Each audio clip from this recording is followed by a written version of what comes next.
Hello everyone, আজকে আমি তোমাদের সাথে শেয়ার করব শাপলা বিলে যাওয়ার ছোট্ট একটা মিনি ব্লগ। তো আশা করি সবাই ভালো আছো আর আমিও ভালো আছি। অনেক দিন ধরেই ভাবছিলাম যে শাপলা বিলে ফটোশুট করতে যাব, কিন্তু বিভিন্ন ব্যস্ততার জন্য যাওয়াই হচ্ছিল না। সেজন্য 3 বন্ধু মিলে একদম ভোরবেলা চলে গিয়েছিলাম শাপলা বিলে ফটোশুট করার জন্য।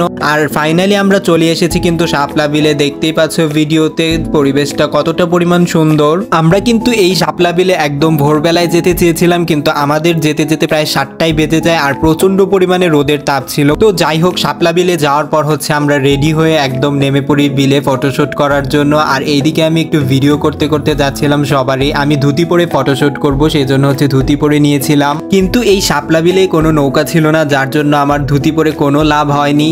শুধু আমি জলের মধ্যে আরো কষ্ট করেছি অনেকক্ষণ ধুতি পরে। তো যাই হোক, 2 বন্ধু আমার জন্য ফুল তুলছিল, ফটোশুট করব, তাদের একটু আমি ভিডিও ক্লিপ নিচ্ছিলাম। আর এরপর আবার আমি ঢং করে কিছু রিলসের জন্য নিজেও ফুল তোলার ভিডিও করলাম। মানে ওরা আর কি ফুল তোলার ভিডিওটা করে দিচ্ছিল, আমি 2-4টা ফুল তুললাম। যাই হোক, ভিডিও করার পর আমি মনের মতো কিছু ছবি তুলে নিই। নৌকা থাকলে আরো বেশি ভালো হতো ছবিগুলো। তবে যাই হোক, শাপলা বিলে ছবি তোলার ইচ্ছেটা অনেক দিনের ছিল, সেটা বন্ধুদের জন্যই পূরণ হয়েছে। এখন আমার ছবি তোলা শেষ, ওরা ছবি তুলবে। আর ধুতি পরে তো জলের মধ্যে আমার অবস্থা খুবই খারাপ ছিল, সেটা ভিডিও দেখে অবশ্যই বুঝতেই পারছো।